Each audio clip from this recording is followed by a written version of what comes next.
Hey guys, it's me. Sorry. I have been absent the past 2 weeks doing these readings. Spring break week was my birthday, so I was out and about doing things. And then this past Friday, I was trying to do the 2-card reading, but I just wasn't feeling it. I just was not feeling it. And I don't want to force anything, and I don't want to release content or put out content if I'm not completely in alignment with it.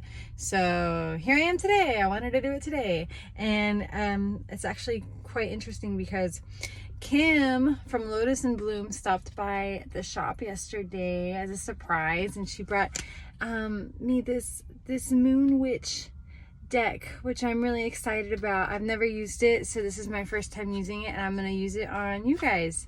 So look at them. Aren't they so cute? Look at the bags. Isn't that just the cutest? Oh my gosh, I love them. They're so freaking cute. Okay, so if you haven't played this game before, what you're gonna do is you're gonna ask yourself a question, and I'm gonna pick 2 cards, and you're gonna pick card 1 or card 2, and that will be the answer to your question. So if you don't have a question, you can always just simply set the intention to receive what it is that you need to know or guidance for the week. You know what? I got this Astro Magic Lucky Star spray not too long ago from my birthday, and so I'm gonna spray some on you. This is about it's Jupiter, planet Jupiter energy, so that's about dreams and bright spirit and releasing fears, releasing limitations, and bringing wishes to reality, to fruition. So I'm gonna spray some on you, and I'm gonna spray some on me and on my cards. Oh, it smells so good. It smells like New Age Avenue. I love the way it smells. Okay, so take a moment, drop into your heart space, and I set the intention for these messages to be in the highest and greatest good of the collective. Let them know what it is that they need to know. Give them guidance, clarity, confirmation, validation, whatever it is that they are seeking that is in alignment with their highest and greatest good. Love and light. Okay, so card 1. I'm going to do this one. That feels right. And which one is card 2? I'm going to do this one. That feels right. Okay. Neato. I'm in my car.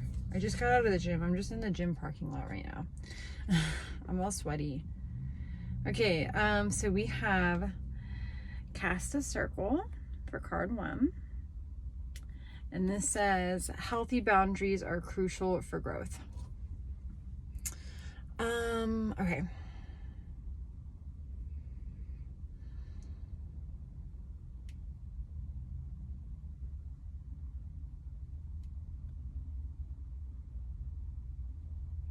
You know, this is interesting because, ironically, what I feel off of this and what I'm picking up in the imagery is more along the lines of having been in defensive mode for so long,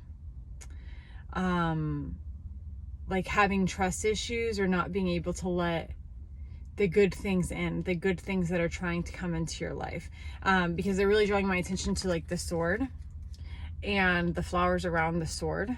And with the sword, I feel this energy of sharp, rigid, defensive mode. I almost feel anger, even like feelings of anger, kind of feelings of maybe resentment, or needing to protect yourself. But it feels like this is something that has been done over time. I feel like maybe you've been in survival mode for a long period of time, and now these beautiful things, these flowers, are trying to bloom into your life, and it's you're unable to let those walls down to let these flowers in because you're still on defensive mode, you're still on survival mode, you're too scared to just soften and open up and allow these beautiful things to come into your life. And the thing is, and I mean, I'm not to say you don't have a good reason for being that way, because obviously a person's in for survival mode for so long because they had to be put in the position where they had to be in survival mode. There's like trauma there. There's like, abuse, a heartbreak, like betrayal from other people. Like there's wounds that create this feeling of I need to protect myself. I need to keep myself safe. And it gets to a point where that just becomes our natural rhythm. But I do feel like anger. I kind of feel like anger, like just bitterness and resentment, because of what had been done, because of what had put you in this state of survival in the first place. And it feels like in dropping these walls, first of all, there seems to be like resistance in the body, like your body doesn't want to drop the walls. And part of you is seeing the magic that's trying to come in. And I think part of you kind of wants to let it in, but because your body is so uncomfortable with it, it's almost like you're listening to your body more. And so the fact that the magic is trying to come in is kind of pissing you off, even because it's like creating that awkward feeling of tension, of uncomfortability, because something is trying to come in and your body's like, nope, we're not doing that. Your ego is like, we're not doing that. And so part of you is like, I kind of want that. And then the other part of you that's a little bit bigger is like, I got hurt last time, or I've been hurt before, so I'm not going to take this. But it creates this weird feeling of like anger or frustration, because it's like you want something that in a sense you can't have, or that you're refusing to have. So you're kind of like pissed off, or even like wanting it. So I feel like anger, but there's a message of needing to soften in the heart, and really exercise trying to let the walls back down, to know that it is safe to receive the magic that is trying to come into your life right now, whatever this may be, whether it be a new relationship or friendship, or job opportunity, creative project. Maybe you had failed at something in the past and you're scared because you want to put yourself back out there again. But like, again, you're scared, body's defensive. But like this time is going to be different. This time is going to be different. It is safe for you to lower those walls. Do be aware that in the process of trying to soften, that there is going to be emotional release that occurs. And again, I kind of feel like this expelling of like anger or bitterness or resentment from the past that you may still be holding on to, pain of the past that's going to come up. And I feel this coming up through the form of sadness or tears, or just like needing to scream, like needing to cry. But like that happens, like when we start to soften the walls, and like instead of suppressing the emotions that we've been trying to keep down and like wrap ourselves up in our shields, like that stuff starts to come up once we try to release it. And so just be aware that can happen, and it can be kind of painful, but once it's done, and like the outcome of being able to release that energy, those stuck emotions, you're going to feel so much more relieved. You're going to feel so much more in tune with yourself, connected, more hopeful, more happy, more at peace. So like trust what's trying to come into your life, because it's not here to hurt you. And I'm sorry that you've been hurt. But this is not here to hurt you. Okay. All right. That's message 1. Message 2, where do you want to be? Are you right side up or upside down? And I think that you are upside down, and it's coming upside down. I should write it like commercial jingles. This says power of sisterhood, but it's upside down on my side. It's kind of weird. All right, let me see. It feels like staying in an environment, staying with a group of people in a particular job that is not good for you. They make me feel this cliquey energy with like these two people here. And then I feel like this is you. And like they're holding hands and they're like, hell yeah, like we got it.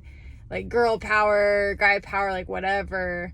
You identify as like regardless, it's like power of togetherness. But then this one person feels like left out, and like they're trying to connect. You see the arm is extended, touching this person's back, but it's like, it's almost like they're the ones trying to make the effort. And I kind of feel toxicity, like toxic dynamic here.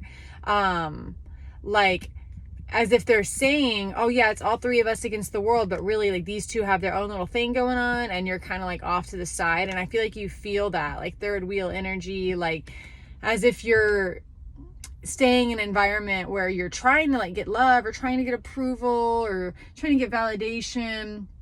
Part of me feels like this is connected to kind of like the need to prove yourself and the need for approval, which usually comes from like childhood trauma or like as like growing up trauma, just like issues of never feeling good enough. And so therefore finding a group of people or a boss or like a place where you feel like you need to prove yourself so you can get that sense of validation. And it just feels like, I kind of just feel like you're being shit on, or like this is just not for you. And I kind of feel pain in the heart, like feeling rejected, feeling neglected, and recognizing it too, recognizing that this isn't good for you, recognizing that there's something of lack that you're experiencing. And I feel sadness with that. But I also feel a strange sense of acceptance, almost like, well, this is how I've always been treated. I guess this is just what I deserve. This is just, you know, what I am. Like this is me. Everybody treats me like this. Every situation I've been in treats me like this. I guess I am just not good enough, so I just kind of take what I can get. And you know what? Fuck that shit, man. Hell no. That is not the case. You are perfect exactly the way you are, and you deserve better than that. So we are not staying in this toxic environment anymore, and we are not going to be tolerating with less than love that we deserve. Okay? Like you are better than that, and you deserve better than that, and you need to know that like the things that have happened to you in the past, the people that ever made you feel less than or not good enough, the jobs that ever made you feel less than or good enough, usually this is going to be connected to some kind of parental trauma. I was just never good enough. That's a their problem, not a you problem. And I'm sorry that that's one of your beliefs now because of the way that they treated you, that's one of your deep-rooted beliefs. But there is a way to fix that. There is a way to heal that. And it's by acknowledging, hey, I have this belief system that is integrated within me from childhood that I'm not good enough.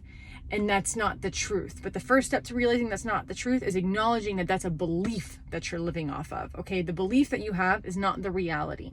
But you are operating from this belief of I'm not good enough, that was given to you by somebody else. And you're seeking that good enough in every other area of your life. And you're never going to be satisfied, because the one person that integrated that belief into your system in the first place is kind of who that traces back down to. You understand that? So the first step is realizing that you are operating off of an incorrect belief, to take the step forward to heal that. And it's like actively fighting it. It's like the feeling of fighting intrusive thoughts, you know, with like OCD, like recognizing when you're coming into a situation or when you're tolerating a situation because you're seeking some kind of love, validation, or approval, knowing that that connects to that belief that in some way you feel you're not good enough. So you're trying to get it here, but you don't need to do that because you already are exactly what you need to be. You are perfect as you are, and you deserve the love that you want, that you dream of. Okay. You do not need to stay in a toxic situation, relationship, environment, workplace that is not serving you simply for the hope that you're going to get the approval that you're looking for. Do you understand that? Like, you deserve much better than that. So we're getting out of this. We're not going to put up with this toxic environment anymore. That's a no-go, because you're fucking awesome, and you need to realize that you're awesome. And I need you to look in the mirror today, and I need you to say, hey, guess what? You in the mirror, you're fucking awesome. And really feel that, and then tell you that you love yourself, because you're amazing, and we're not going to tolerate this crap anymore. Okay? All right. Whew, that was a strong one. Oh my God. That's like a triggering one for me. Like, that's like, so when I saw that, I was like, fuck no. Like, I got mad. I was like, we are not tolerating this. Okay. Whew. So I'm turning it back down. Good news, bad news. So bad news, New Age Avenue is actually shutting down, officially in June. June 3rd is the final day. So, partial kind of good news with that is, there's a huge sale going on right now with everything in the store, like crystals, everything. It's all like 20% off. And if we bring in a lot more traffic, then maybe we can keep the shop open, which would be amazing because it's a beautiful shop, and Connie, the shop owner, has worked so hard to be there. But you know, whatever the universe has in store, I have faith. So if we close, then we close. But not to worry for my clients. You know, of course, I do my tarotfaerie.com readings, but none of those are in person. Those are all going to be Zoom, FaceTime, over the phone, or like voice memos, or like video recordings. If you want in-person readings from me, it's going to be a little bit different moving forward. So I actually got offered a spot at Kim's shop, Lotus and Bloom, which is also in Cyprus. And it's not a store, like storefront, you know, she has some stuff in there to sell, I think like crystals and stuff, but it's not a store. So it's more like appointment only. It's not suitable really for walk-ins. So if you still want to get readings from me in person, then you're going to want to message me directly, schedule an appointment, and then we can set it up at Kim's place in Lotus and Bloom. So yeah, but again, that's in June. Like until then, I'm still at New Age Avenue on Wednesdays and the weekends.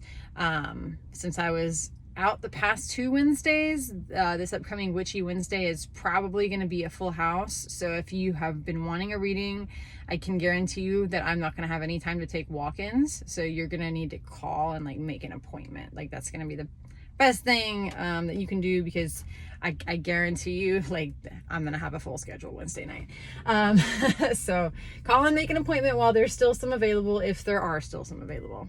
And yeah, that's it. Thank you guys so much. So grateful to have you guys watching me, and again, another super long video, sorry about that. But I appreciate your patience and just y'all spending time with me. So much love. All right, bye.